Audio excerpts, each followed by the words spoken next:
Name a law you have passed. Just 7 simple words. Marco Rubio uttered them with such subdued calmness that individuals seated in the hindmost rows leaned their bodies forward merely to catch the phrase. AOC parted her lips, yet for the initial instance throughout her 7-year tenure within the Capitol, the legislator who perpetually possessed a retort found herself entirely speechless. However, that profound hush did not originate at that precise second. It commenced roughly 40 minutes prior when she rose to her feet and declared to every citizen viewing from their living rooms that the existence they had constructed was obsolete, that their places of worship, their life savings, and their 4 decades of labor amounted to nothing, and the offspring of a tavern, bartender, and a hotel housekeeper resolved to calculate the arithmetic. The legislative hearing chamber was packed to absolute capacity, Longworth 500 seats, every single one occupied. Seated within the 5th row was a woman named Elena Vasquez, 67 years old, enjoying her retirement following 31 years of scrubbing hotel chambers across Queens. Her granddaughter Sophia had sent a message to her phone earlier that dawn. Abuela, there is a committee hearing today. Tune in for me. I have my shift. Consequently, Elena made her way there. AOC entered the chamber gripping a smartphone that was already actively recording, wearing a confident smirk that was already set. Rubio was already positioned in his seat, possessing a single manila folder and a solitary glass of water. He did not lift his gaze when the committee chairman yielded the floor to her. She seized the opportunity in her customary manner, grasping it firmly with both hands. "I wish to express a message to the citizens tuning in from their homes before we initiate," she articulated, her pitch carrying the resonance of an individual directing her voice not toward the surrounding walls, but straight through them past the broadcasting lenses and into residences she would never physically enter. "I am aware of who is viewing. I recognize that you have labored tirelessly. I know you commuted to the identical employment every morning across 30 years, returned home to serve supper on the dining table, attended church services on Sundays, and believed that effort was sufficient." She halted for a moment, and that brief silence was the element that shifted the atmosphere of the room, because what immediately followed was draped in the garments of empathy, yet bore the crushing gravity of patronization. "And I deeply respect that endeavor. I truly do. However, I require you to listen to my words. That era has vanished.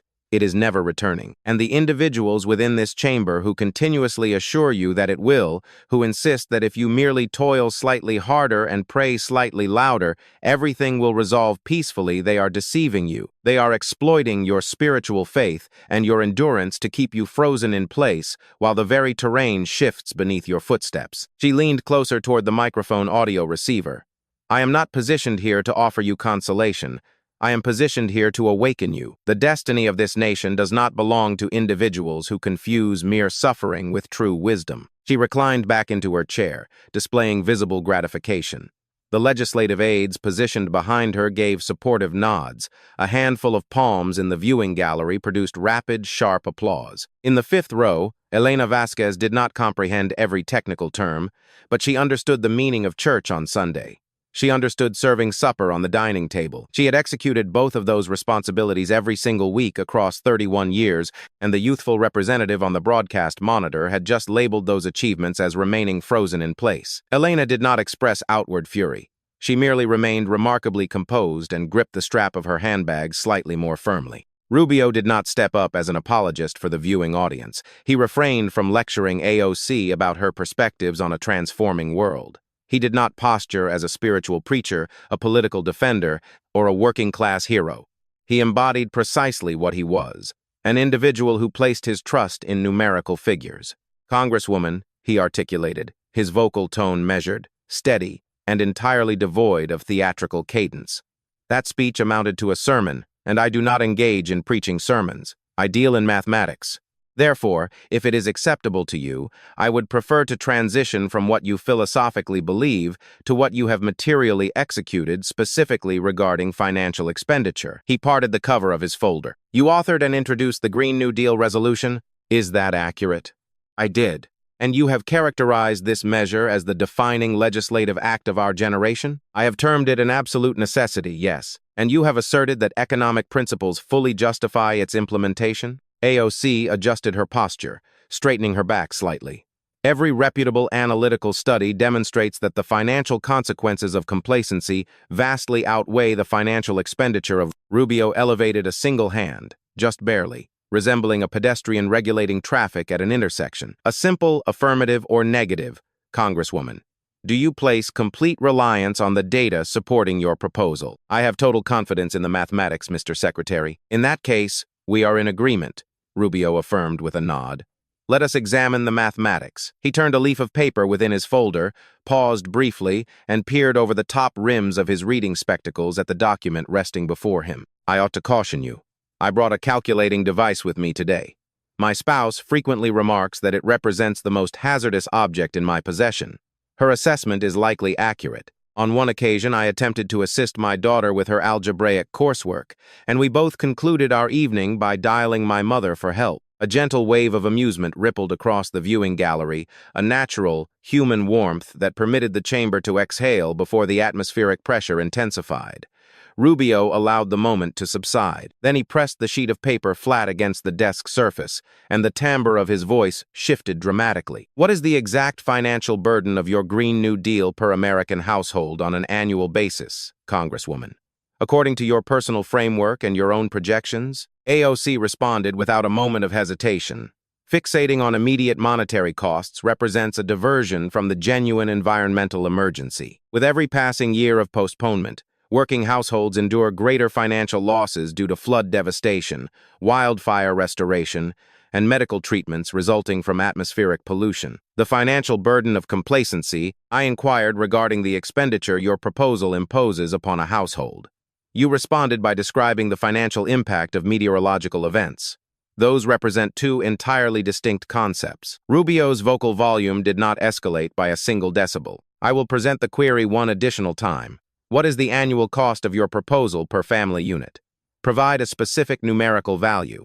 I repudiate an ideological framework that compresses the preservation of our global ecosystem down to the scale of a domestic ledger, AOC retorted, elevating her chin with defiance. That represents precisely the variety of narrow-minded perspective and at this precise juncture, AOC executed a gesture captured by every broadcasting camera stationed within the chamber. She emitted a laugh. It was not a hearty vocalization, but rather an audible scoff, a brief, instinctive exhalation that slipped out alongside her phrase, narrow-minded perspective, implying that an inquiry regarding domestic household expenditures was beneath the dignity of the discourse.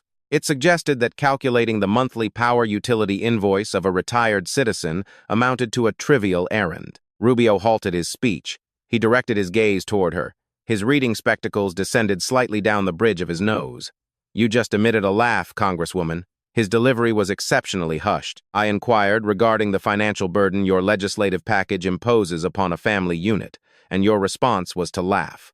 I desire for the citizens viewing from their residences to observe that behavior. I want them to hear that response. The brief laughter dissolved within the chamber like an ignited match extinguished in cold water. Given your refusal to articulate the figure, I shall provide it, Rubio stated.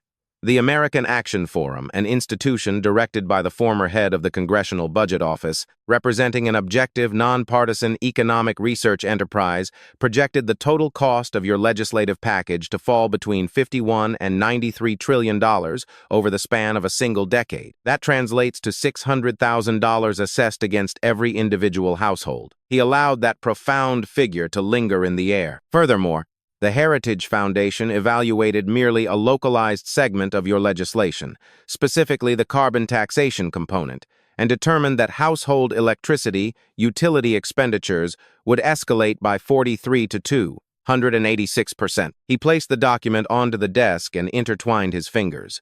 To every retired citizen observing this broadcast right now while relying upon a fixed pension income, you do not possess the capacity to labor additional weekly shifts. You cannot petition an employer for an increased wage. You are left with two choices: pay the exorbitant invoice, or deactivate your residential heating system during the month of February and sit wearing a winter garment inside your own dining room. I am not engaging in theatrical exaggeration, Congresswoman. That represents the direct application of your legislative blueprint upon their daily existence. And following the conclusion of all that intense deprivation, all that financial suffering inflicted upon millions of family units, the global atmospheric temperature would be reduced by precisely 0.173 degrees Fahrenheit by the year 2100. He paused for emphasis. A human being lacks the sensory capacity to detect a temperature variation of that scale using their bare hand. AOC parted her lips to interject, yet Rubio had not concluded his remark. Moreover, I might be inclined to grant you the benefit of the doubt regarding these financial projections if your own chief of staff had not openly disclosed to the Washington Post the genuine underlying objective of the Green New Deal. He cast his eyes downward toward his reference materials. Saikat Chakrabarty, speaking on the record to a journalist from the Washington Post in July of 2019, stated verbatim, "The fascinating aspect regarding the Green New Deal is that it was not originally conceptualized as an environmental initiative whatsoever. We genuinely perceive it as a mechanism for how you transform the entirety of the economic structure." End quotation. Rubio folded the cover of his manila folder over the document. Transform the entirety of the economic structure, rather than preserve the global ecosystem. Restructure the economy. Your chosen representative articulated this reality, not a conservative news broadcasting network, not a political opponent. Your primary executive aide stated this directly to a published journalist. Consequently, when the retired housekeeper seated in the fifth row observes her monthly electricity utility expenditure double in size, that outcome does not represent an incidental byproduct of preserving the planet. According to the official declarations of your own office, that financial escalation is the deliberate objective. In the fifth row of the chamber, Elena Vasquez possessed intimate memorization of her standard electricity utility expenditure, $87. She multiplied that sum twofold within her thoughts. She required no mechanical calculating device to accomplish the task. 31 years of rigorous domestic household budgeting had refined her mental processing speed beyond that of any calculator Rubio might own. And considering our discourse is currently focused upon your mathematical calculations, Rubio continued, during the month of January in 2019, you declared to the general public on broadcast video during a Martin Luther King Jr. commemorative gathering that the global civilization would face absolute termination within 12 years if we failed to immediately arrest climate change. You explicitly designated this struggle as our generation's equivalent to the Second World War. The audience at that gathering had risen to their feet in vocal celebration, yet across the nation, elderly grandparents reached for their telephones that afternoon to contact their offspring. Certain individuals among them experienced genuine panic. They embraced their grandchildren with heightened intensity. He locked his gaze onto her. Did you genuinely believe that assertion? That statement was transparently intended as rhetorical urgency, AOC countered, and I have clarified this specific matter on numerous occasions. The standard tactical maneuver of the opposition party is to strip essential context from every public statement and interpret every utterance with rigid literalism. You characterize those individuals who genuinely accepted your declaration, your very own political followers, elderly grandparents who experienced profound fear regarding their family lineages. You stated that anyone who interpreted your words literally possessed, utilizing your exact phrasing, the social intelligence of a sea sponge. Rubio rested his writing instrument upon the mahogany surface. You deliberately instilled fear within them. You occupied a public platform and proclaimed that global destruction was imminent within 12 years, and they accepted your words as truth because they placed their faith in your leadership. Yet, when those individuals remained terrified, when they contacted their family members in panic, when they suffered sleepless nights, your reaction was to publicly ridicule their intellect for heeding your warnings. He paused his cadence.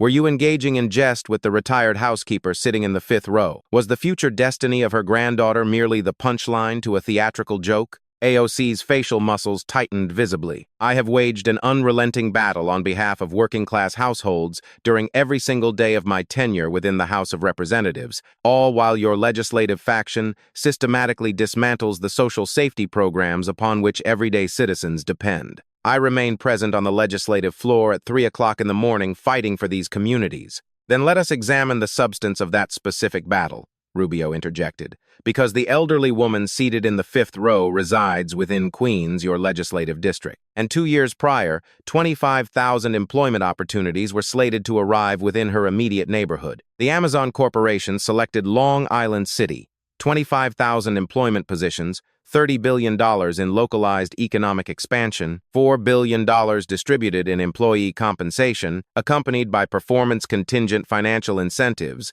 signifying that the enterprise would not receive a single dollar of public funds until after those positions were physically established. He permitted the gravity of those statistics to settle across the room. Her granddaughter was actively preparing to submit an application for an entry-level administrative position, the variety of employment that does not yet constitute a permanent profession, but serves as an open entryway. You personally directed the public campaign that dismantled and terminated that commercial agreement.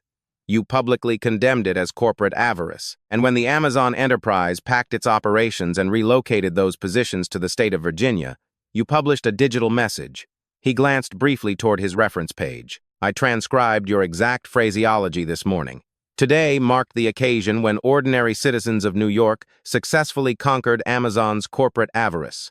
25,000 everyday residents of New York who would have received a reliable paycheck during the subsequent calendar year, you publicly celebrated the deprivation of their livelihoods as a political triumph. AOC leaned forward aggressively. The Amazon Corporation was scheduled to absorb $3.5 billion in taxpayer-funded public subsidies, public capital transferred directly to the most affluent commercial enterprise on the face of the earth, all while public educational institutions within my home district suffer from severe underfunding. Furthermore, those projected employment figures were never guaranteed. Take a look at Virginia, the destination where those jobs supposedly transitioned. The Amazon Corporation established precisely 0 new employment positions there during the previous year. 0. The empirical evidence validates my position. They created 0 positions last year. They established 0 positions last year, Rubio acknowledged. Yet across the 5 calendar years preceding that period, they generated thousands of employment opportunities. Your home district generated 0. He placed his writing pen flat against the desk surface. However, here represents the critical detail I wish to highlight, Congresswoman. And I want the citizens viewing from home to absorb this point. You did not express regret that the initiative failed to materialize for those 25,000 households. You did not acknowledge that the scenario presented a complex dilemma with valid compromises on both sides of the table. You proclaimed a victory. You engaged in public celebration. You executed a digital victory lap over 25,000 human beings who forfeited an opportunity to achieve a higher standard of living. And that specific behavior is the element I cannot overlook. He directed his gaze toward the viewing gallery, not targeting any individual specifically. Facility, security personnel, cafeteria attendants, information technology assistants, the mother who would have prepared midday meals within the corporate dining hall to finance her daughter's community college tuition, the overnight watchman who could have satisfied his vehicular loan 2 years ahead of schedule, those individuals were absent from your digital celebration, Congresswoman. Yet they resided within that neighborhood. Today, that corporate campus stands in Virginia, while those working citizens remain in Queens still waiting at the bus terminal, still hoping for a breakthrough. She informed the nation that global termination was 12 years away, publicly mocked her supporters for accepting her declaration, and subsequently eradicated 25,000 economic opportunities within her own neighborhood while celebrating the outcome as a triumph. AOC retaliated with immense vigor. Give her appropriate recognition for her resilience. She did not collapse. She did not falter in her speech. She counterattacked utilizing every tool at her disposal, and her arsenal was far from insignificant. You wish to exploit the presence of a female citizen seated in this viewing gallery to score a political debate victory? Very well. Her vocal tone descended into a lower, rapid register. Allow me to educate you regarding women of her background. I possess intimate familiarity with women like her. My own mother represents one of them. My father passed away when I was 19 years of age. We came within inches of losing our family residence. I worked behind a bar counter. I served meals to patrons at restaurant tables. I entered this legislative building because not a single individual within these walls comprehended the harrowing reality of choosing between purchasing nutritional provisions or satisfying the monthly rental invoice. Her eyes gleamed with intense emotion. I did not study financial hardship within the pages of a policy briefing binder, Mr. Secretary. I lived through that ordeal. I experienced it every single morning. With every arriving invoice, with every shuttered door of opportunity. Then she executed a tactical transition, sharp, precise, and landing exactly where she intended it to strike. And considering your deep affection for arithmetic, allow me to present a specific figure for your consideration. Your legislative faction proposed placing a financial ceiling upon cost of living adjustments for Social Security recipients. Are you aware of who relies upon those periodic adjustments? The retired housekeeper seated in the fifth row. Every solitary citizen above the age of 65 tuning into this broadcast who checks their residential mailbox on the first day of each month. You claim a desire to defend their interests? She leaned intensely forward. Cease attempting to reduce their monthly pension compensation. That constitutes basic arithmetic. For a brief duration, the atmospheric pressure in the room shifted. Social Security did not represent an esoteric ideological concept. It was not a theoretical policy debate. It represented monthly rent. It represented grocery purchases. It represented the physical check that materialized on the first day of the month within a mailbox at the edge of a residential driveway. And every individual over the age of 65 observing this committee session recognized the precise numerical value printed across that paper voucher. AOC had successfully touched a vital nerve. Reporters' pens scribbled rapidly. The viewing gallery leaned forward. The energetic momentum of the chamber transitioned directly toward her side. And that momentum was authentic. Give her appropriate credit, for it was legitimately earned. Her history working behind a tavern bar was factual. The premature loss of her father was factual, and the argument surrounding Social Security represented the most resonant statement she had delivered all morning, because it constituted the solitary subject within the chamber that every elderly citizen could physically feel within their personal finances. Rubio did not recoil. He remained entirely silent for 4 complete seconds. He lowered his writing instrument to the desk. He executed a single, measured nod of his head, the demeanor of a competitor acknowledging a well-delivered blow. That represents a legitimate critique, he stated calmly, and I express that with absolute sincerity. Social Security holds vital importance, Rubio continued. It held profound significance for my own mother. She relied entirely upon those disbursements following the death of my father. Therefore, yes, that numerical figure holds immense weight. He allowed the statement to resonate across the room. However, you did not introduce that topic because you harbor genuine concern for the mathematics, Congresswoman. You introduced that subject because my questioning was drawing dangerously close to exposing yours. On every occasion that an individual requests your specific figures, your reflex is to point towards someone else's data. That represents an established behavioral pattern. He folded his hands together upon the table's surface. Allow me to enumerate the sequence for the citizens viewing from home. He raised a single finger. The Green New Deal. I requested the specific financial burden per family unit. Your response was to deliver a lecture regarding meteorological phenomena. He raised a second finger. The 12-year countdown. You terrified the populace into believing global destruction was imminent and subsequently labeled those who believed your assertion as possessing the intellect of sea sponges. He raised a third finger. The Amazon Commercial Project. You eradicated 25,000 employment opportunities within your immediate neighborhood and celebrated the devastation as a political triumph. He raised a fourth finger.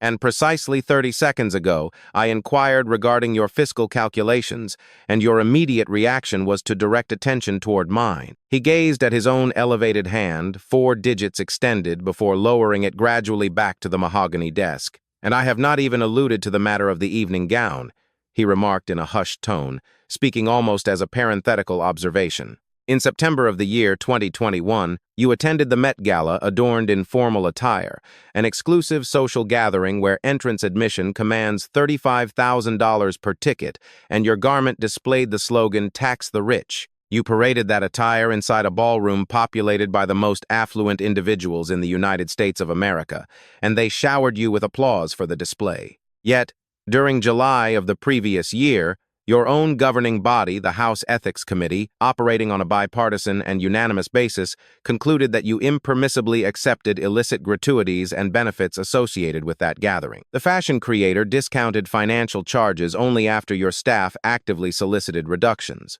Financial compensation was withheld for months on end. Commercial vendors were forced to threaten formal legal claims before your administrative office finalized compensation. He paused his delivery. Millions of working-class households observed that broadcast footage and reflected, finally, an individual representing our interests has gained entry to that elite gathering. They were completely unaware that the garment constituted an illicit gratuity for which you provided no personal payment. They placed their trust in the gesture, yet it amounted to nothing more than theatrical performance. He intertwined his fingers firmly. 5 distinct occurrences, yet executing the identical 4-step routine on every occasion. Articulate a dramatic claim, face exposure, shift the discourse, and launch an assault against the individual presenting the inquiry. He laid his palms flat against the desk. That sequence does not represent an incidental error, Congresswoman. That does not represent spontaneous ideological passion. Errors do not operate upon a predictable timetable. That constitutes a deliberate operational methodology. And if I were the solitary individual observing this phenomenon, he continued, one might dismiss my perspective as partisan rivalry. However, when your Green New Deal resolution was presented upon the Senate legislative floor, 43 members of your own Democratic Party recorded their votes as present rather than affirmative. They voted present. Your own legislative leader, Speaker Nancy Pelosi, publicly dismissed the proposal as the Green Dream or whatever title they assigned to it. When you drew public parallels between border security processing centers and historical concentration camps, incorporating the sacred phrase, never again, the United States Holocaust Memorial Museum issued a formal declaration categorically repudiating your comparison. 2 historical survivors, not conservative partisans, not elected officials, but literal survivors who endured the horrors from which you appropriated that terminology, appeared on broadcast media and characterized your assertions as profoundly ignorant and overflowing with arrogance. He allowed those designations to settle heavily within the chamber. Your own political faction, your own legislative institution, your own historical survivors. When such universal rejection occurs, Congresswoman, at some juncture it becomes evident that the surrounding room is not the party at fault. The initial murmur of low amusement emerged from the viewing gallery, originating from Rubio's section of the audience, and it did not subside. It was not an overwhelming roar, but rather a subtle ripple, yet sufficient to signify the precise instant the energetic tide of the room reversed direction. In the 5th row, Elena Vasquez did not vocalize amusement, but she adjusted her spine to sit more upright. She did not comprehend the vocabulary word arrogance, but she understood the significance of the number 43. She recognized the implications when an individual's own political allies refuse to stand in their defense. I am the father of 4 children, Rubio articulated, his vocal cadence slowing noticeably. He removed his reading spectacles and placed them gently beside his manila folder. I reflect upon the nation they will inherit every single day of my existence. You speak regarding the future destiny of our society more frequently than any legislator within this complex, and I genuinely believe you possess sincerity in your sentiments. However, when I listen with careful attention, Congresswoman and I have been listening intently across 7 years. Your vision of the future does not appear to contain space for the housekeeper who cleans the chambers. It lacks a seat for the transport worker who operates the omnibus. It provides no chair at the dining table for the elderly grandmother who conserved every minimal coin throughout her entire existence. The very individual you declared this morning was remaining frozen in place while the terrain shifted beneath her. He returned his spectacles to his face with deliberate slowness, while the entire chamber awaited the conclusion of his thought. Where do those individuals fit within your envisioned future?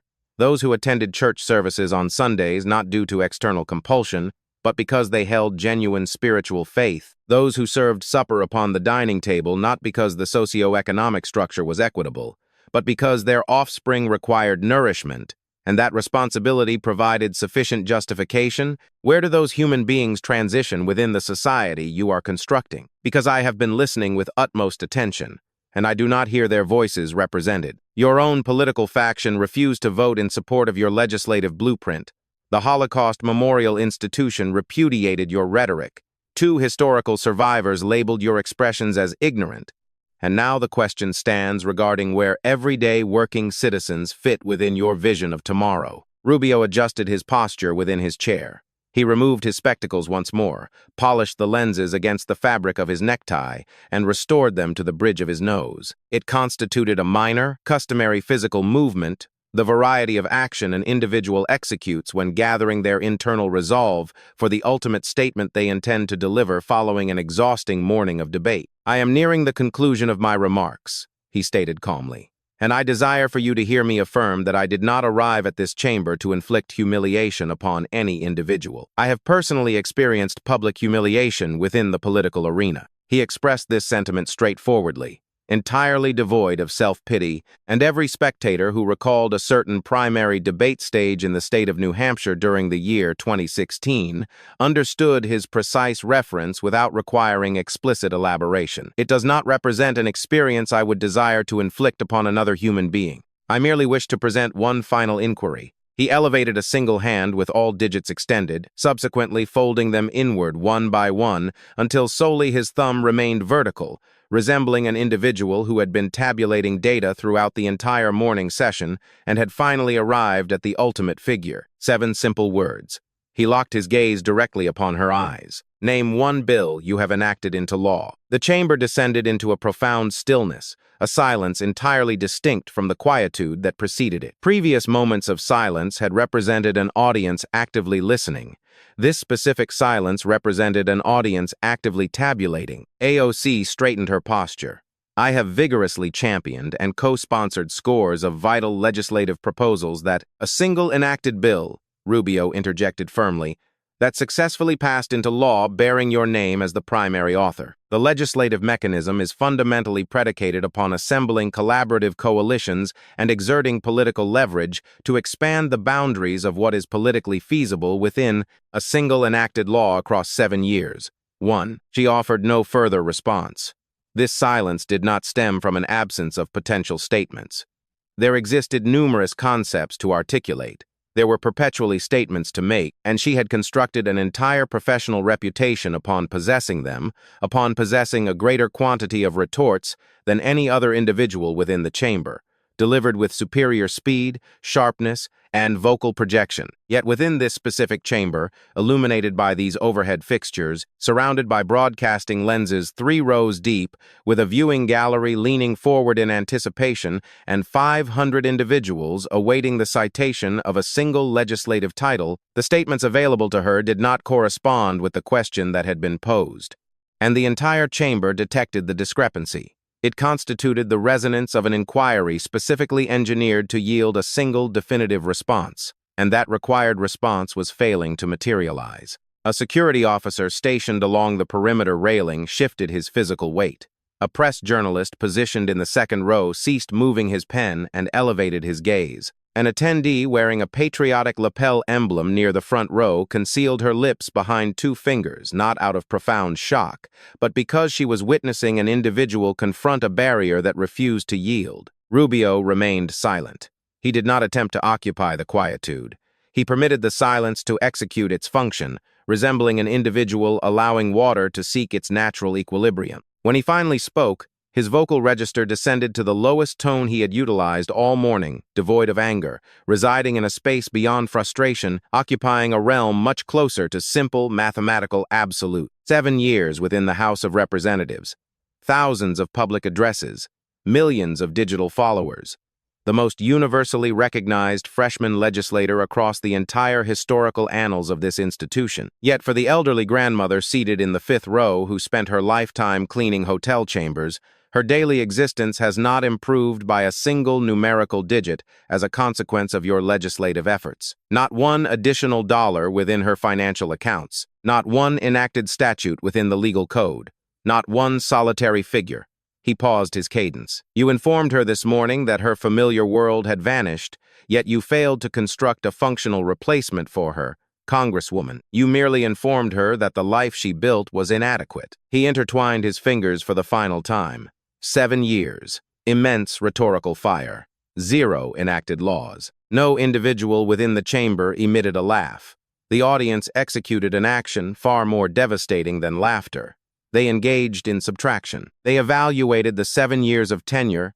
They evaluated the rhetorical intensity. They searched for the material legislation, and they discovered the void where that legislation should have existed. That void was profound, and its emptiness resonated with deafening volume. AOC's smartphone vibrated against the mahogany surface. Amid the stillness that succeeded those 7 simple words, That mechanical oscillation represented the most resonant audio disturbance within the Longworth hearing room. The vibration traveled through the solid oak desk, resembling a compact, rhythmic pulse, audible to every spectator seated within the initial 3 rows, captured by the broadcasting equipment and detected by AOC's own eyes before she could restrain her physical reflexes. She cast her gaze downward toward the device. It constituted an involuntary reaction, the most deeply ingrained behavioral instinct she possessed, more fundamental than any rehearsed speech, more immediate than any celebratory applause line. It represented the core mechanism that had constructed her public identity. Every video segment that achieved mass circulation, every digital retort that captured cultural attention, every pivotal occurrence that had transformed a tavern bartender from the Bronx into the most universally recognized freshman legislator across the history of the United States Congress had originated with that illumination of a digital display. The smartphone did not represent a mere mechanical accessory. It constituted her professional heartbeat, and it was currently vibrating during the most profound analytical silence of her career, with every broadcasting camera in the room recording her physical reaction. Yet, she did not elevate the device from the desk.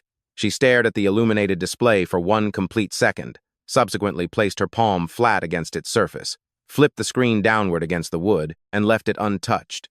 She withdrew her hand and intertwined both palms within her lap, refusing to direct her gaze toward the instrument again. An attendee seated in the 3rd row released an exhalation of breath she had been unconsciously withholding. The security officer, positioned along the perimeter railing, directed his eyes toward the flooring. The committee chairman cleared his throat to break the absolute stillness, speaking with the rigid, formal cadence utilized within legislative chambers when officials attempt to maintain the illusion that an extraordinary event has not just transpired. Does the gentlewoman desire to submit a response? AOC directed her eyes toward the committee chairman. She looked toward Rubio, who remained entirely motionless in his seat with his fingers intertwined, his reading spectacles resting low upon his nose, projecting the serene patience of an individual who had articulated the final concept he intended to express. She cast her gaze outward toward the viewing gallery, surveying the 500 individuals staring directly back at her, and she articulated her response, utilizing the most subdued vocal tone she had employed all morning, resounding barely louder than a whisper. I believe the American public has absorbed sufficient information for today. No spectator in the room could determine with certainty which ideological faction she was referencing, and no individual volunteered to request clarification. For 7 continuous years, the nation had consumed her vocal rhetoric through digital screens. On this specific afternoon, they absorbed her absolute silence across a mahogany table. That silence carried superior amplification. She inverted her smartphone face down upon the desk, an action captured by every broadcasting lens in the room. The public figure who had built her entire enterprise upon that digital display, who had translated digital followers into cultural heat, and cultural heat into global recognition, deactivated her primary instrument before the eyes of the entire nation. By the hour the committee session adjourned, the recorded video clip had already achieved universal distribution. The public did not require the complete committee transcript.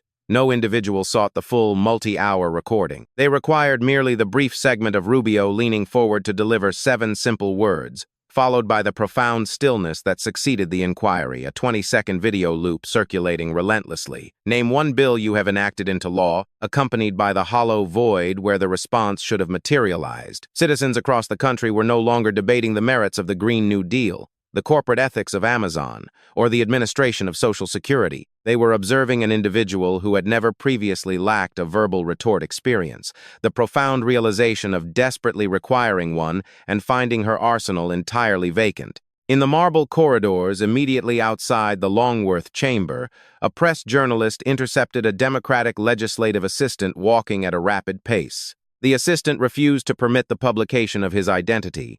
He cast cautious glances in both directions, the standard defensive behavior adopted by staff members within that complex prior to speaking unvarnished truth. She possesses immense natural talent, the assistant acknowledged.